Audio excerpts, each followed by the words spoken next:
Então, gente, eu começo aí com essa página de abertura que, na verdade, são 3 meias-verdades. A primeira meia-verdade é o meu nome, que tem um terceiro nome no meio ali, que eu não botei. É o nome do meu avô materno. A segunda meia-verdade é esse sol, que não é o sol de verdade, é uma figura que eu mesmo fiz para simular o sol. E a terceira meia-verdade é esse prédio que eu estou dizendo que é o Observatório Nacional, mas não é. Esse prédio hoje pertence ao Museu de Astronomia, mas pertenceu ao Observatório Nacional quando o Observatório Nacional saiu do Morro do Castelo e veio para cá. Então, durante muitos anos, esse prédio aqui foi do Observatório Nacional. O Observatório Nacional se transferiu para um outro prédio, no outro extremo do campus, e o Museu Nacional hoje é o dono desse prédio. Mas como é um prédio muito bonito, eu coloquei na página inicial da nossa palestra.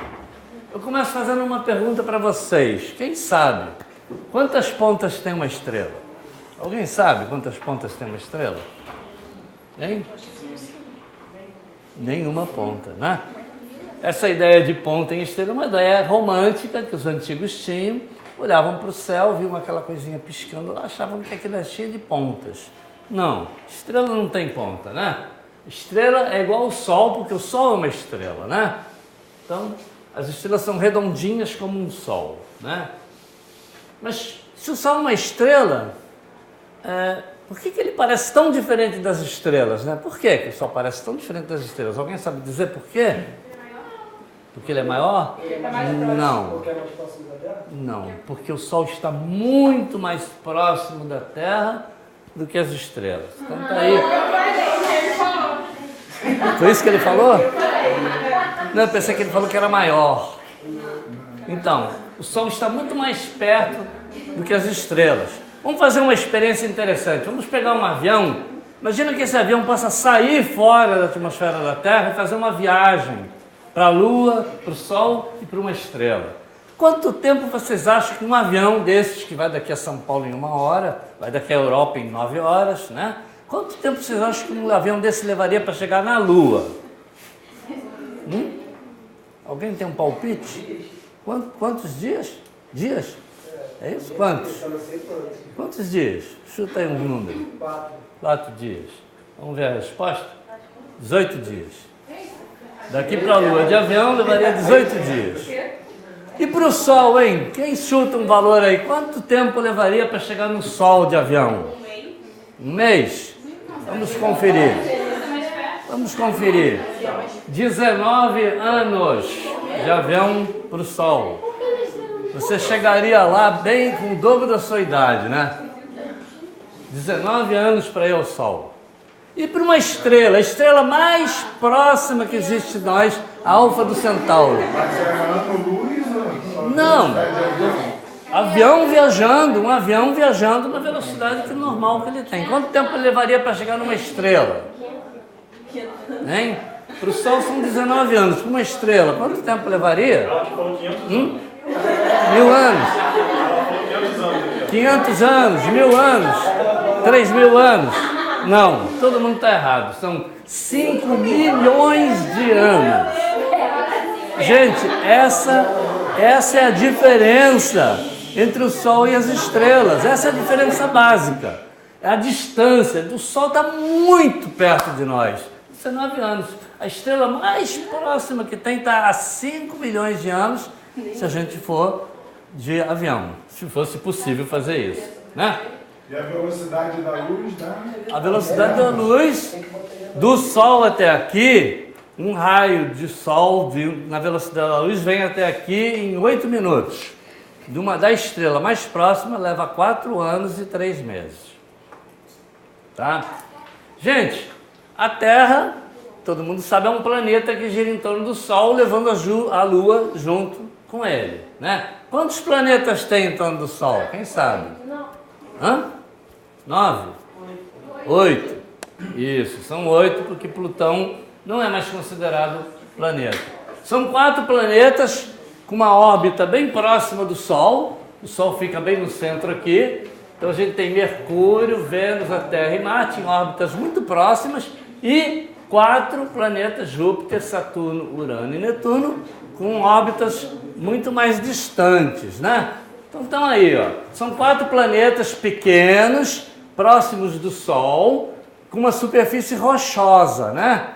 A Terra tem mar também, tem água, né? Os outros só tem rocha, Mercúrio, Vênus e Marte. Então, e são 4 planetas muito grandes, bem mais distantes e formados de gases. Eles não têm uma superfície rochosa, são praticamente feitos de uma atmosfera de gases, né? Júpiter, Saturno, Urano e Netuno. Plutão agora é considerado um planeta anão, porque ele é totalmente diferente, ele não é nem parecido com esses, nem com esses. Ele tem outras características, parece muito mais com outros tipos de objetos, que são os planetas anões, né? Voltei para lá. Bem, qual a diferença básica entre o Sol e os planetas? Tá aí, ó.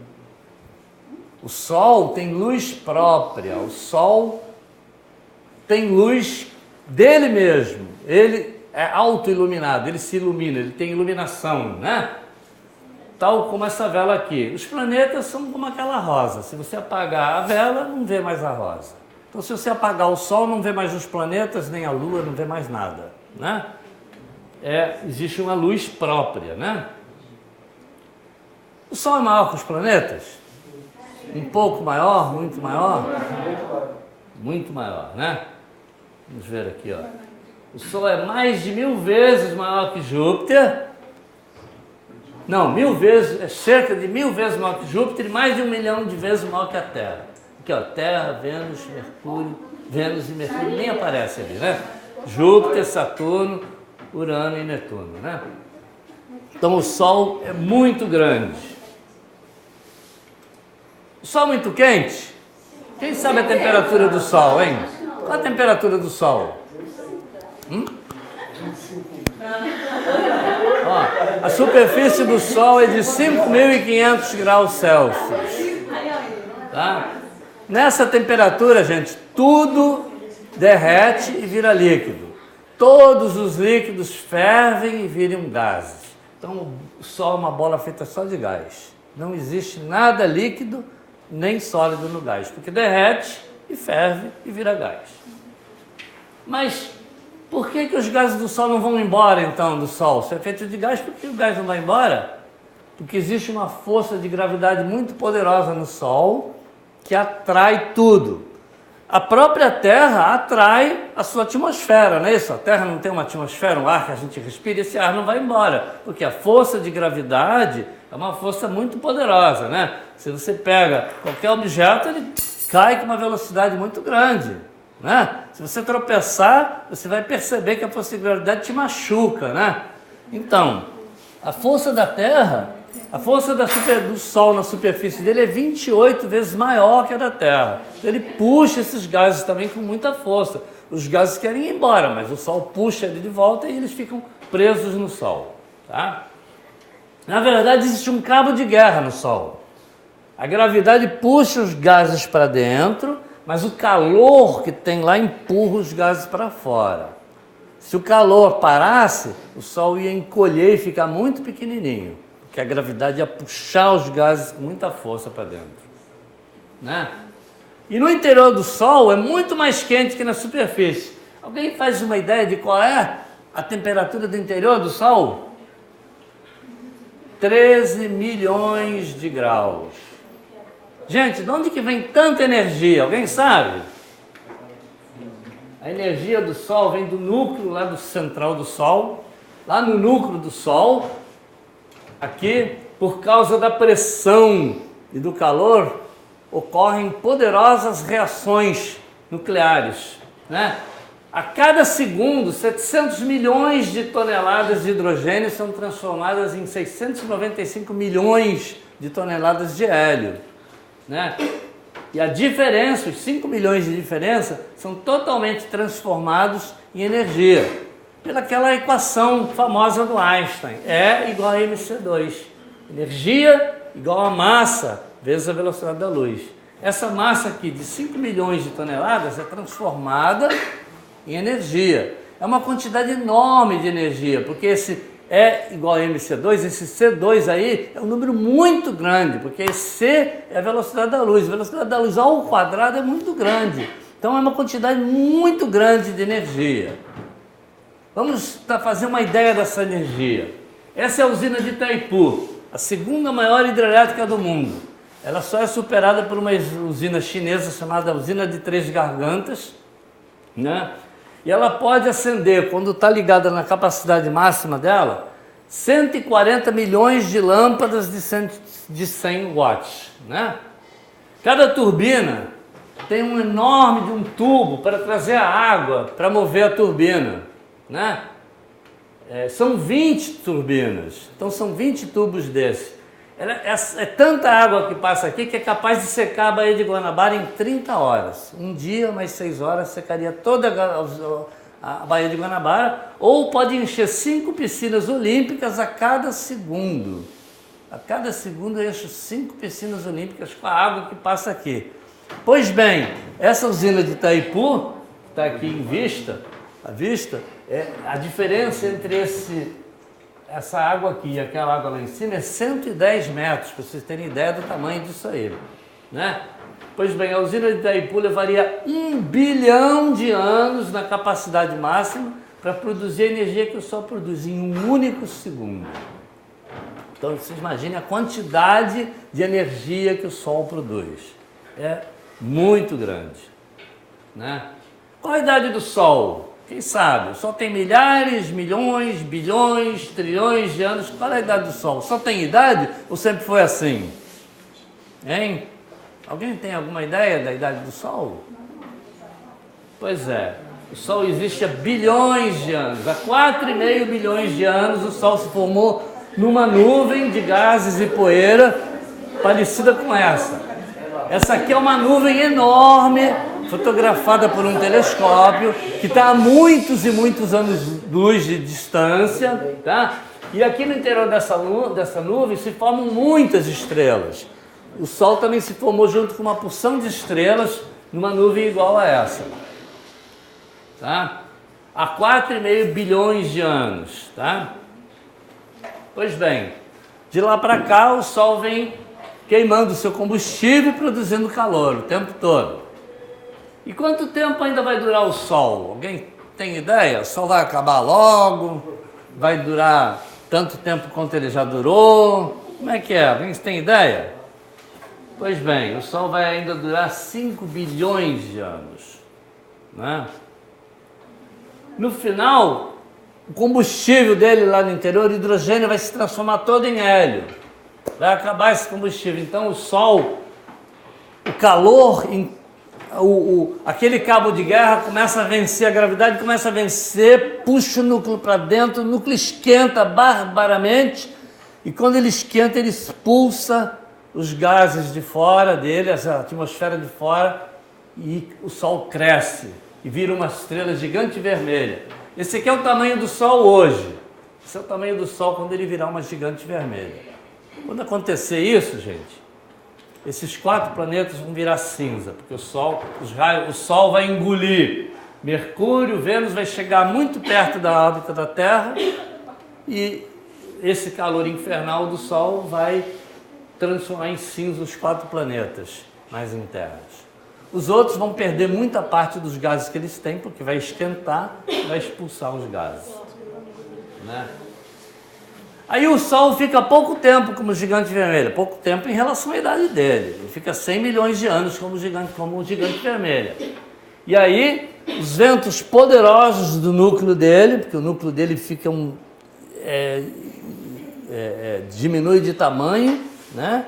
E fica muito intenso, muito forte, e ventos poderosos começam a empurrar os gases para fora. Então o Sol vira um desses objetos chamados nebulosa planetária, que são os objetos mais lindos que tem no céu, os mais lindos de fotografar. São nuvens iluminadas pela estrela interna, se expandindo pelo universo. E depois de muitos anos, de muitos milhões de anos, essas nuvens vão embora e sobra só a estrelinha lá no meio, né?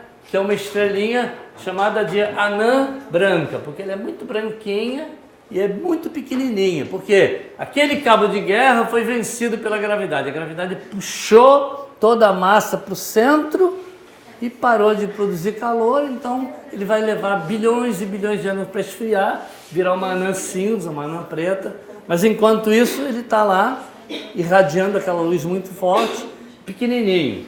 A anã branca ela é tão densa, porque a gravidade puxa tanto, ela fica tão densa que uma colherzinha de café da matéria de uma estrela dessa pesa 1 tonelada. Uma colherzinha de café pesa 1 tonelada. De tão densa, porque a gravidade puxa tudo para dentro, né? Bem, mas por enquanto o Sol para nós é fonte de energia, de luz e de calor, né? Se o Sol não existisse, tudo seria absolutamente escuro e gelado. A gente viveria num mundo de menos 270 graus, né? E a única coisa que a gente ia ver é a luz das estrelas e muitas vezes uns asteroides entrando na atmosfera da Terra. E não ia ver nem Vênus, nem Júpiter, nem Saturno, nem a Lua, porque não tem luz do Sol, né? A gente ia ver isso aí o tempo todo.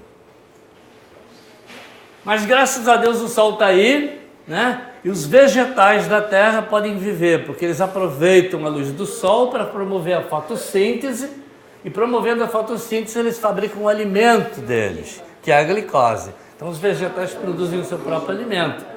Mas existem outro tipo de vida na Terra que não produz alimento. Tipo, esses animais herbívoros que comem o alimento produzido pelos vegetais. E aqueles carnívoros que comem os animais que comeram os vegetais. Mas os únicos que produzem alimentos são os vegetais. A partir do quê? Da luz do Sol. A energia do Sol é que foi aproveitada. Tá? Então, toda a vida que tem na Terra, absolutamente na Terra e nos mares, toda a vida vem do Sol.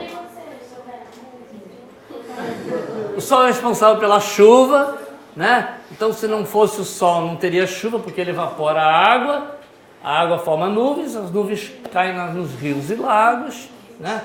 E produz a vida, né? Porque as florestas e os animais não vivem sem água, né?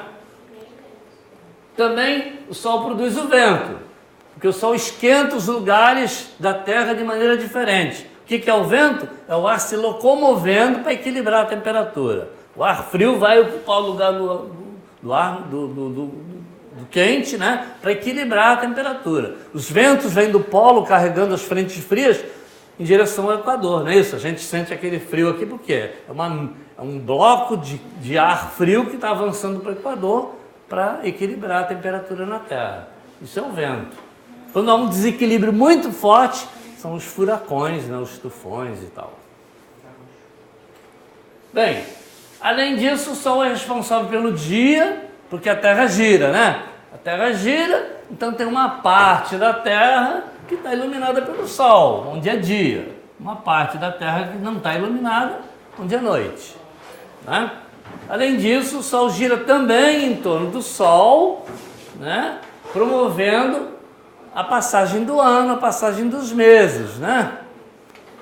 Então, uma volta da Terra em torno do Sol promove os meses. Só que a Terra gira não em pezinha, ela gira inclinada, ela tem uma inclinação de 23 graus em relação ao eixo dela. A órbita dela é inclinada em relação ao eixo. Então, isto tem uma consequência. Quem sabe qual é a consequência disso? Alguém sabe qual é a consequência dessa inclinação da órbita da Terra? O que acontece aqui em dezembro e o que acontece aqui em junho? Vamos ver?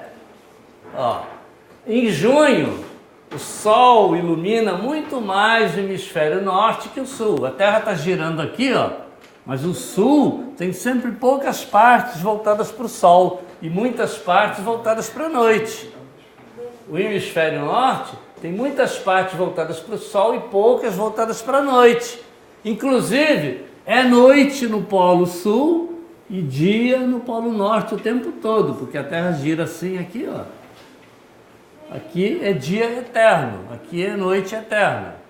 Então, inverno no sul e verão no norte. 6 meses depois, o que acontece?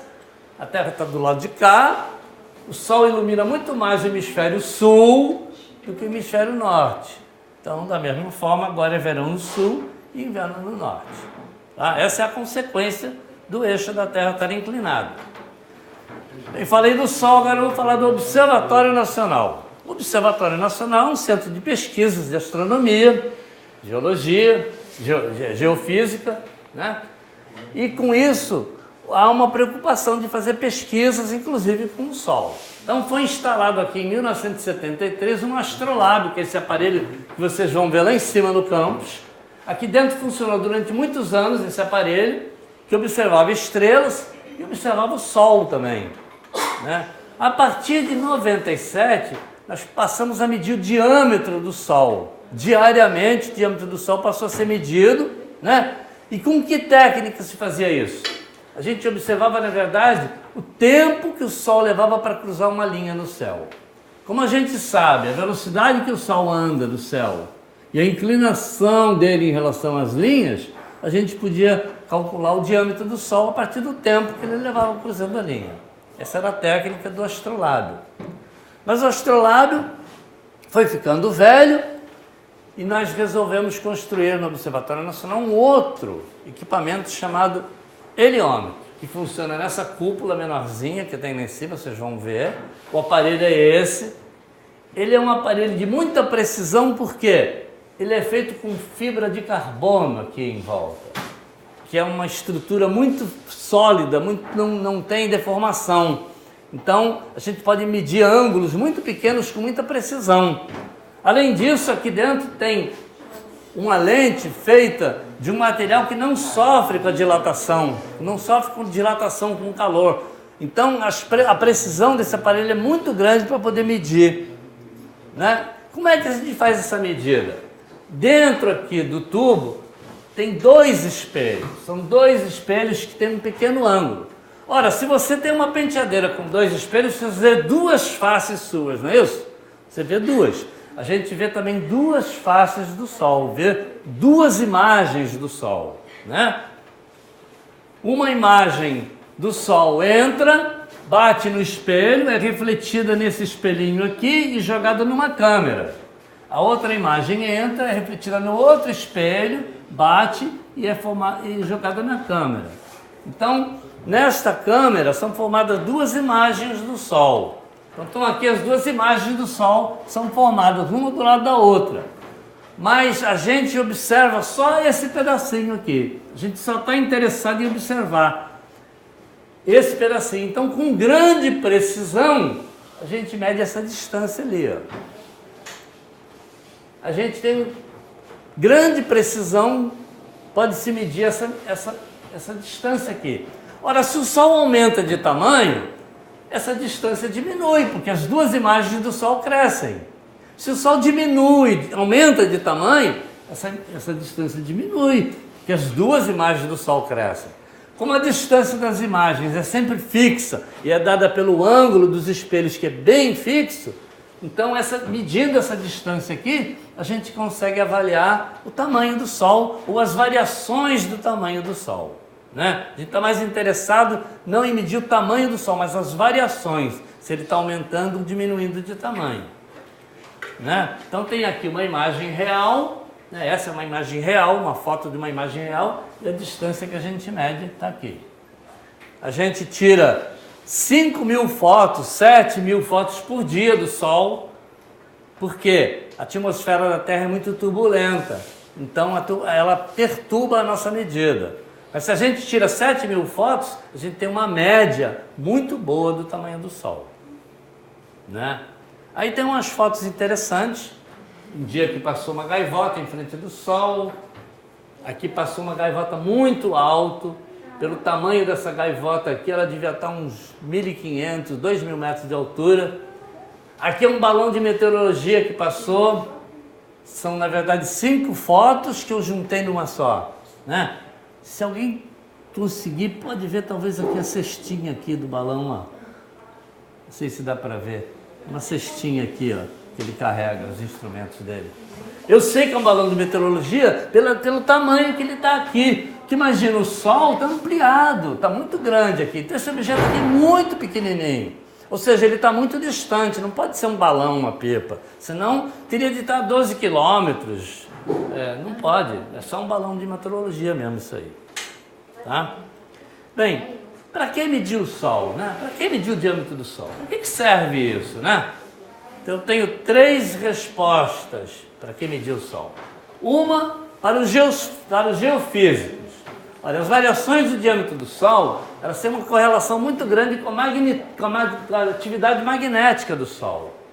E essas afetam a Terra de várias maneiras. Para os meteorologistas, as variações do diâmetro do Sol podem dizer como será o clima na Terra. Terceiro, para os astrofísicos, conhecendo melhor o Sol, nós podemos conhecer as outras estrelas e conhecer melhor o nosso universo. Então são 3 respostas que eu tenho aí. Então, era isso que eu queria falar para vocês. E uma última coisa.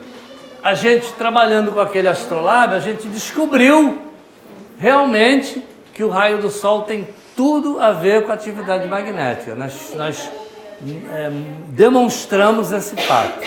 Né? Quando a atividade magnética do Sol aumenta, o raio do Sol diminui. E o oposto é verdade também. Tá bom? Muito obrigado. Se vocês tiverem alguma pergunta, estou aqui para responder. Obrigado.